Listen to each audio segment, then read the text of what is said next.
Hello everyone, I recently recorded a video where I remind myself that I do have a YouTube channel and I can upload stuff to it. And I kind of I'm kind of blending it together with the need of reading a little more. So last year I read a lot, uh, but by the means of what I consider a lot. And this year I'm not managing to do so. So what I'm gonna do from now on a few days is to read some Medium articles and to just read them out loud for you guys as well, because I live in Brazil and I also need to practice my English. So it all sums up into something that I think it will be good. I also intend to put some of my visual art as images in the video, so you guys can listen to my voice while you guys see some pleasant or non-pleasant art while watching it. Um, the today's text, of course, I'm gonna always put the link to it in the description. And today's text is by Ayodeji Awosika. His description is just a guy who loves to write about life, and it seems pretty honest. It's a cool, happy dude. So let's get to it. The title of his text is There are two ways to deal with your fears. Only one is right. Can you tell the difference between healthy and debilitating fear? There are situations where fear is unnecessary, but there are also times where fear isn't just warranted, it's a prerequisite for success. The trick is knowing when you've hit that point and taking the necessary steps to achieve a dream that's right for you. Holy shit, I can do this. It's the subtitle. I spoke at TEDx conference last year, like all the other speakers. I practiced my speech over and over again up until the last minute. A month prior to the conference, we did a trial run where all the speakers got on stage in front of an empty auditorium with about 1,000 seats in it. When I got up to speak, I completely froze after my few first lines. I froze because I got caught up looking at all the 1,000 seats. Holy shit, I don't know if I can do this, I thought. We went through the practice sessions, the speech coaches gave me some pointers, and I was able to give the entire talk without freezing. Excellent. Skip forward to the day of the talk. I practiced the talk at least 10 times that day, flawlessly. Then, in my final run, though, I stumbled over my words. I froze, panicked, and I couldn't remember the lines in my talk. Holy shit, I don't know if I can do this.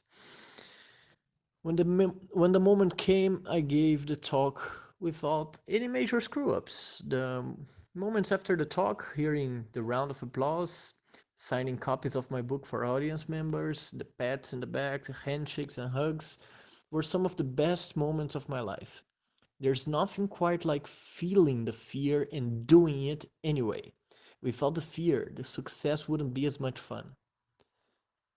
I asked about your relationship with fear because I want you to know that you can build a healthy relationship with it. You can use it to guide your life, harness it to your advantage, and even come to appreciate it after a while. You need fear. If you don't feel it, your life might be moving the wrong direction. The subtitle is Fear Equals Signal, and then quotes. If you find yourself asking yourself and your friends, am I really a writer? Am I really an artist or an entrepreneur or a successful person? Chances are you are. The counterfeit innovator is wildly self confident. The real one is scared to death. There's nothing wrong with being afraid. You shouldn't, however, be afraid of being afraid.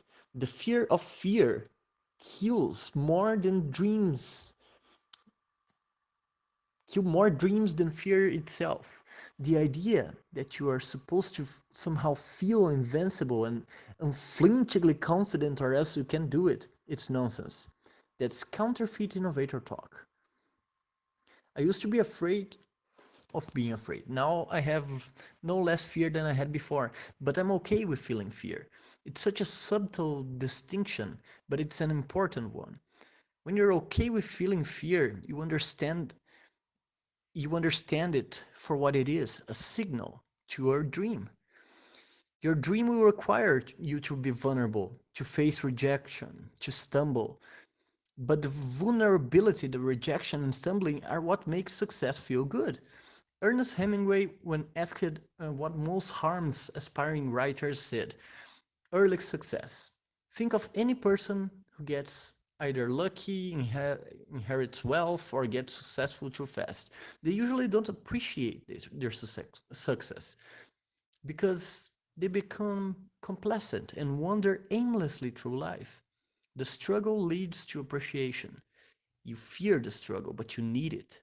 You need to fear the pain, but pain is the contrast. You need to feel the joy when it subsides. Do you really want to coast through life without any fear or doubt? Wouldn't success and accomplishment lose their richness? The goal here is to move past the debilitating amount of doubt you fear and move to feeling them in healthy doses. How do you do that? Title is Practical Strategies for Dealing with Self-Doubt. And then quotes. The happiness of your life depends upon the quality of your thoughts. Therefore, guard accordingly and all the, and take care what you entertain, no notions unsuitable to virtue and reasonable nature. This sentence pronunciation just sucked, and I remember why I'm doing this. This is a sentence by Marcus Aurelius, and the quote ends here. Okay, if you don't own a copy of the Meditation by the Stoic philosopher Marcus Aurelius, buy it. It will be the best $10 you've ever spent in your life. The basic premise of the Stoic philosophy is life will be hard for you, really hard. You'll fail, people will reject you, situations outside of your control will cause you peril in life, but no one or nothing can take control of your thoughts unless you let them. Many of the strategies I use are rooted in this thinking. As follows are a few strategies that I use to deal with doubt. Dumb it down. Naval Ravikant, CEO of AngelList and Ponder of Things, describes life as a collection of sensory experiences. We have a bunch of sensory experiences the span of a lifetime, and then we die. The problem is the problem isn't the sensory experiences we have, but our interpretation of them. Mainly, we take life too seriously in either direction. In the seemingly positive direction, ambition, we put too much emphasis in the magical S word, success. What is success? Under the definitions above, it's just an interpretation of sensory experiences. That's it. In the negative direction, failure, fear, rejection, embarrassment, we put too much emphasis on completely emotional and imaginary negative experiences. We internalize failure as saying something about us. But what is failure? Under the definition above, it's just an interpretation of sensory experiences. That's it. In either direction, positive or negative, we spend too much time perceiving and not enough doing. Doing is courage. Not only treating life like a game, but playing the game is courage. I'm playing the game. I'm not taking life as seriously, which in a counterintuitive way makes me more motivated to success and pursue lofty goals. I mean, why the hell not? Look at your fear, doubt, anxiety about the future and dumb them down to their core elements. Just perceptions, interpretations, smoke and mirrors. It takes a lot of repetition, but once you realize this, you can be freer. Visualize both routes. What follows is pure irony. Even if you don't go after your biggest, wildest, hairiest dreams and goals, you're still going to feel bad. You still feel anxiety, doubt, and fear. You still wake up in the morning with that slight feeling of unease and go through the cycle of emotions that come with a day to grind. Human life is suffering. From the homeless person to the billionaire, we each have our own unique cocktail of negativity, stress, and BS. If you still have these feelings, regardless of what you do, why not go big? Look at your two options carefully. Option one, you make a plan to change your life and execute the plan. Yes, many parts of your journey won't feel great, but you get the glimpses of acceleration. For some reason, you're deeply afraid of this route because of whenever I feel afraid, I ask myself what I'm really afraid of. What are the worst possible things that could happen?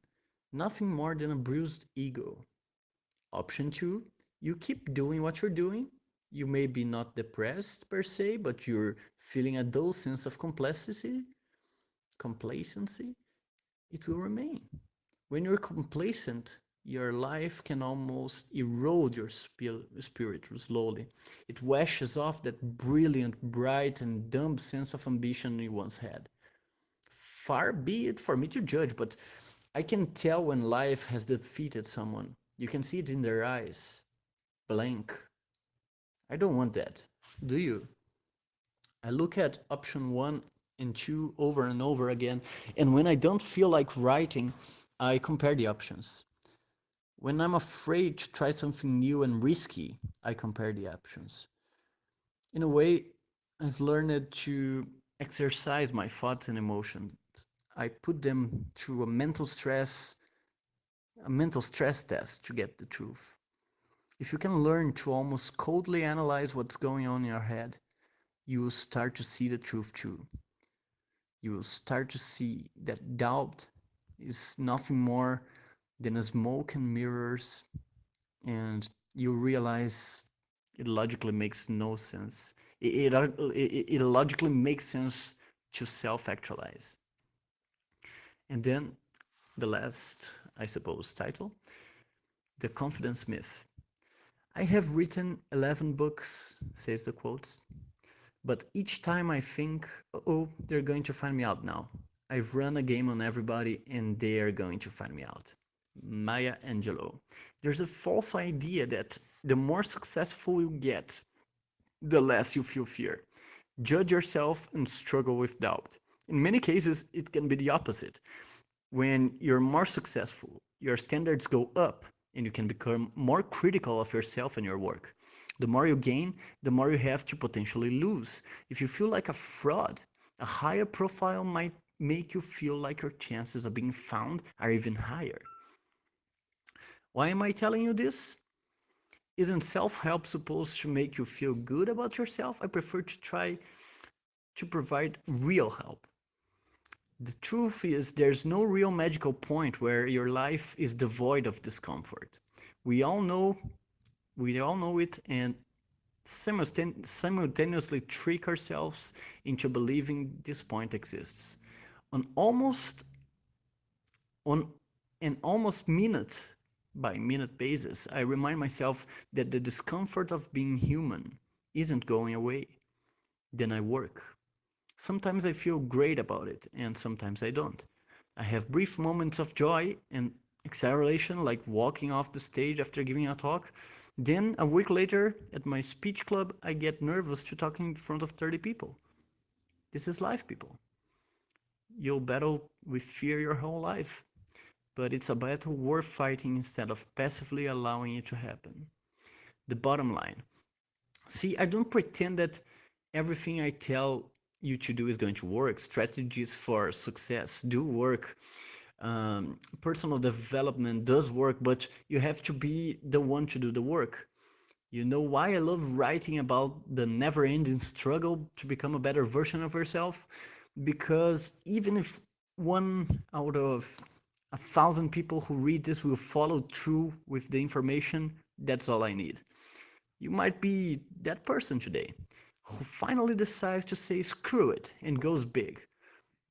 Today you can walk up to your boss and ask for a raise. Right now, you can take the dusty ass business plan and make one real move towards it, getting it off the ground. You can face the big scary keyboard and share your vision of the world for all to see. You can dream big and act big, all while being scared to death. And it's so much fun. Let me clap this text. Amazing text. Let me follow this guy too. Okay, this was good. It was good. I felt good. I learned something very valuable in this text. It's actually very popular these days in many books and bestsellers and all, saying that we should embrace um, these fears and these discomforts and all these so-told negative emotions and situations in our lives, so we can in the end learn better from them, right? So this is the first. I hope whoever stuck until the end can can be enjoying. And I'm doing this mainly because I need to practice my English, so I do apologize for some slight uh, slippering in the middle of the text, but that's it. I'm gonna get better with time, and see you in the next one. In the next one. In the next one.